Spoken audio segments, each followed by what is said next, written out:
Yeah. What were you doing before the flower business and how did you get into that? Give us some background. Previously, I was a journalist at the Washington Post, mostly focusing on food and lifestyle, local restaurants, really getting to know some really interesting tastemakers and people making big, bold moves throughout the city, opening restaurants, which we all know is quite an undertaking. I like to think that was almost a taste of entrepreneurship, following along with these individuals making such impact and really shaping the city. So I loved that work. And prior to the Washington Post, I worked at National Public Radio. I like to think in really listening to people and hearing people's stories and reading between the lines. I could always tell when someone was trying to avoid a question.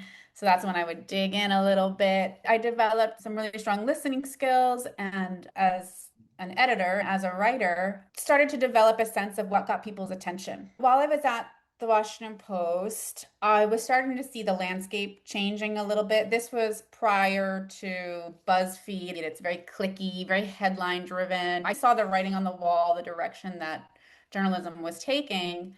And at the same time, I wanted to go on a big trip. I'd been working for so long and I just wanted to take some time away. And I asked my editor, can I take a month off unpaid? And he was like, no, no, you can't do that. Which, valid.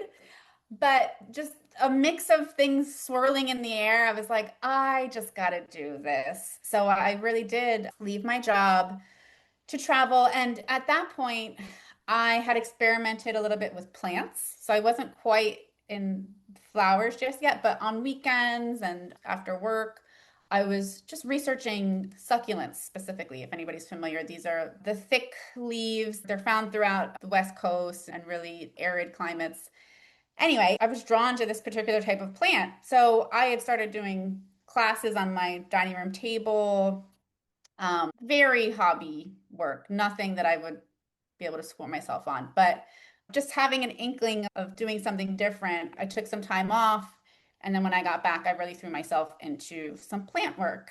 And that's when things really took off. Classes started selling out. My poor roommate, I was putting dirt in everything that it could hold. She very kindly bought us a nice vacuum, I think in her way of saying like, all right, maybe it's time for you to find a studio. Because I really was just teaching small groups on my dining room table and interest just again exploded. I think in particular, I was just at the right place at the right time. And I think having a background in journalism and trend spotting, I knew that these plants were special. Now you find them at Home Depot and at the entrance of Trader Joe's, and they're just about everywhere. But at that time, the only place you could find succulents, I would ship them from California. I would say this is probably 2015. So had like a name for myself in very small circles. Over time, I realized that I don't really like plants. That I'm way too impatient for plants. I'd wake up and hope that the plant had doubled in size, and it was just such patient work. And coming from a very deadline-driven industry, just the pace of it wasn't really for me. And that's when I discovered flowers, which are the ultimate, you got to work fast. You got to get these in water. You got to get them out the door. These have a 2-day lifespan before they start wilting. And when I discovered flowers, I was like, oh my gosh, this is it. So I wish I had a beautiful story that my grandmother grew flowers and I love gardening. And the truth is, I don't really enjoy gardening. I don't grow many flowers. It was just a medium that really spoke to me, and I saw a revenue stream. The very first thing I did was hire a florist. I think people assumed that I love flowers, that I'm an artist, and to a degree, I can play one on TV, but I really do believe I'm truly more of an entrepreneur and just saw an opportunity with Did flowers. you have a focus on a customer base? In the beginning, it was very small weddings. Anyone who's ever planned a wedding on a budget understands how hard it can be to do that and find vendors that will work with them. And in the very beginning, I was a really great option for people on a budget because I would say yes to just about anything because I had so much to learn. And I think Going back a little bit, my mom was a seamstress. So growing up, I just watched that woman tear something apart, put it back together, and make 10 more of it. I just really watched her reverse engineer things, just figure things out and learn as she went. Of course, I have fears, but failing is not necessarily one of my biggest fears. I think failure is a data point. I think it's an opportunity to learn and improve next time. So it's a good thing some of these early weddings were low budget because I learned some things along the way, always providing beautiful results and word spread that I was an option for folks. And all of this work was being performed out of a shared studio. So I founded an art space with two other friends of mine. One was a textile artist, one was an illustrator. So we just milled about in this little basement studio. Rent was like $800 a month, just all independently working on our crafts. Holly, did you have a budget in mind on how much you were going to invest in this?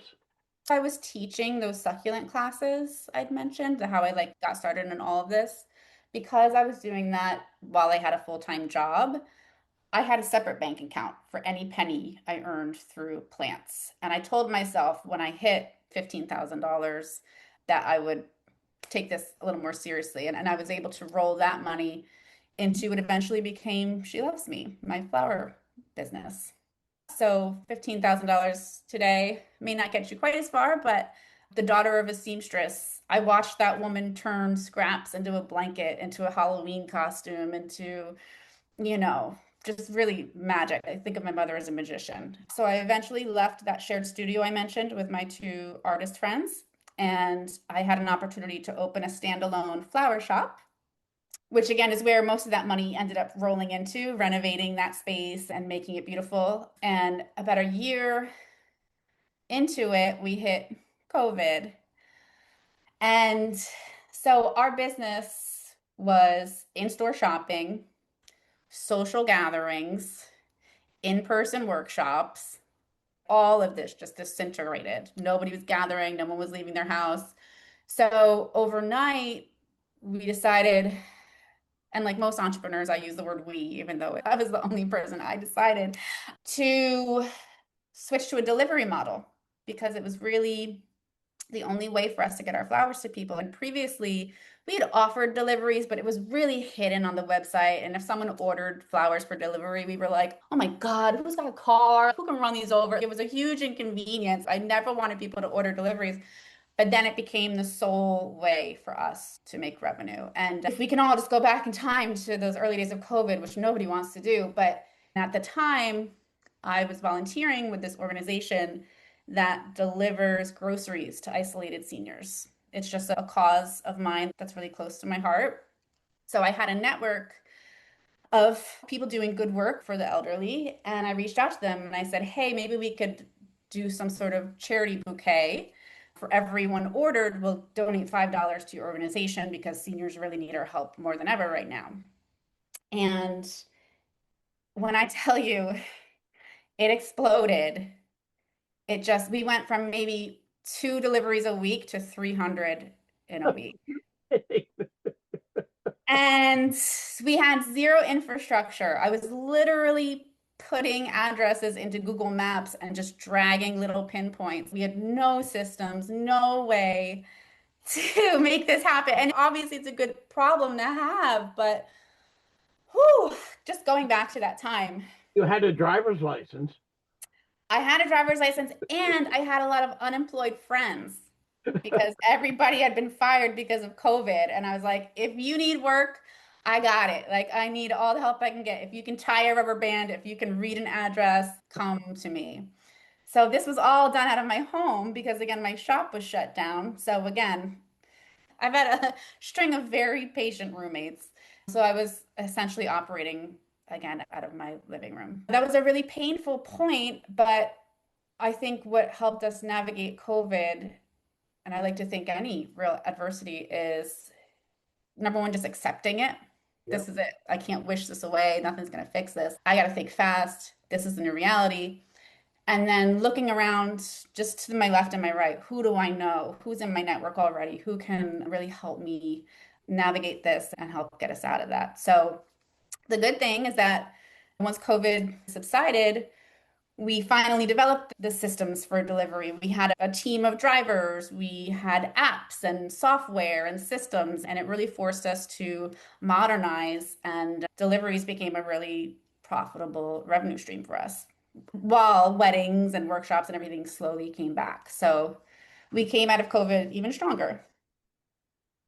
That was a pivotal point for our business. And then I focused the remaining years of She Loves Me on really developing systems and really developing repeatable patterns and operating standards just because I knew I wanted to grow the business and I knew that I was the bottleneck. And I saw systematization as a way to escape that. Like most things, there was trial and error, but finally got She Loves Me to a point where I was working 15 hours a week. I was going into the business for 2 hours a week for a team meeting. And really, it had never been so successful. The team was just crushing it, hired and fired by our values. I would show up and people would just be washing the windows from the outside. People just cared so much about the business because I built such a strong foundation of expectations and culture. I was always available, of course, but one of the reasons I removed myself from it is because I knew that I wanted to sell the business and I knew it would be a really strong selling point if I could show how well the business operated on its own. So, in the middle of this, you have a thought on selling a business. You acquire a husband from Portugal, and then you get this vision to move to Portugal. We met and I was just in it for a motorcycle ride, but here I am now. We have a 2-year-old daughter. We've been married 3 years. He's from Portugal. On our first date, he told me he wants to move back to Portugal, and I love an adventure. So that's always been part of our conversation. And for a while, I thought maybe this business is so strong that I can work myself out of it, but still maintain ownership. But we entertained a few offers. A national flower company reached out to us about an acquisition, and we got pretty far in the conversation, but ultimately the price was too low. But it was a really great opportunity because I learned the language. I learned the words that they were using and EBITDA and profit margin and key man risk and all this terminology. It was just such a good exercise. So we talked to a national company. I looked to my left and right and said, who in my industry might be interested in purchasing She Loves Me? So I reached out to a production company that works in a lot of weddings and events. It's another vendor that we do a lot of similar work with. And we got pretty far in that conversation, but then they decided to open a venue, so their funding fell through. I felt like I was like hopping on motorcycles again, just like having these conversations with people and never getting disheartened if it didn't Did work you out. consider selling it to the employees? I met with the owners of Annie's Ace Hardware, who had turned their business into an ESOP with their employees. I was a little too small for that. I did have a one-on-one conversation with one employee of mine about buying it. She was a really great candidate, except she didn't have the financials. I was always knocking around. Should I sell it? Can I run it from afar? Should I sell it? Can I run it from afar? And I was even a guest on, if anybody's familiar with How I Built This on NPR with Guy Raz. Oh, He opens up the conversation to other entrepreneurs. And I went on the show and explained, should I run this from afar or sell it? And they were like, sell it. Overwhelmingly, they were like, you do not want to run a company from another country, just sell it.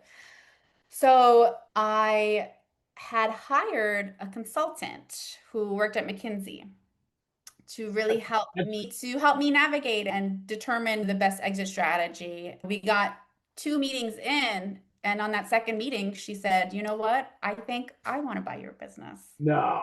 Yes, yes. I'm very convincing. I don't know if you can tell, but I managed to just talk my way into a sale and never ended up having to pay her for her consulting fee, which is great. You can plan to the T and things just never go as you expect. There's no way I could have ever seen that as an exit. That's the history of She Loves Me.